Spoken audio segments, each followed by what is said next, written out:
one of the themes that I find in the Quran is that hellfire and punishment is for the arrogant. بل الذين كفروا في تكذيب. بل الذين كفروا يكذبون.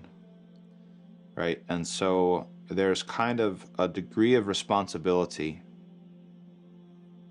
and a turning away from that responsibility, which is the cause of punishment in the afterlife. Right? You don't necessarily get a sense in the Quran that there's somebody who's just ignorant, they don't know any better, and then Allah's just going to snatch him up and punish him one day. The vast majority of times Allah talks about punishment, He talks about arrogance.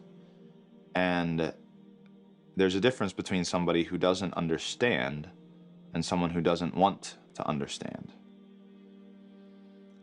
And the person who doesn't want to understand, this is just arrogance, right? It's a certain type of neglect, has a certain type of intentionality behind it, which is, I think everybody can agree, is completely blameworthy.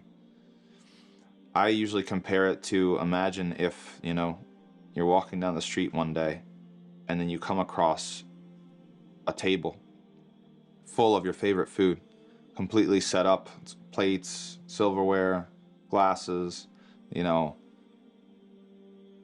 everything that you want, different types of food, your favorite different types of food. The chairs are there, the napkins are folded in a fancy way, the chairs are pulled out. It's as if it's ready for a banquet, but no one's there, just you. There's two types of people. There's one type of person who's going to ask, whose is this? And whose permission do I ask before I eat this food? I don't feel right taking anything until I find out if I'm allowed to take it. And then there's another type of person that's just going to sit down and have at it. They're going to start enjoying it, and then we say it's easier to say you're sorry than ask permission, right? Like that sort of attitude. The person's going to just do what they want and then ask questions later. They don't feel the need to be grateful. They don't feel the need to ask permission. And then what happens if the person comes and the person who owns the food and owns the table and whose it is finds somebody sitting there going to town on their meal? Then maybe the other person has a debt to pay, or maybe they're in trouble.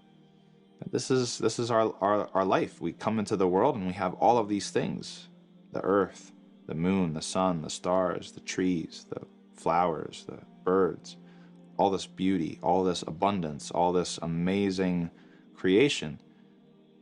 And there's really two types of people. There's the kind of person who's going to try to be grateful for that wants to be grateful, even if they screw up, even if they make mistakes and go down the wrong road or whatever, they sincerely intend to be grateful for it.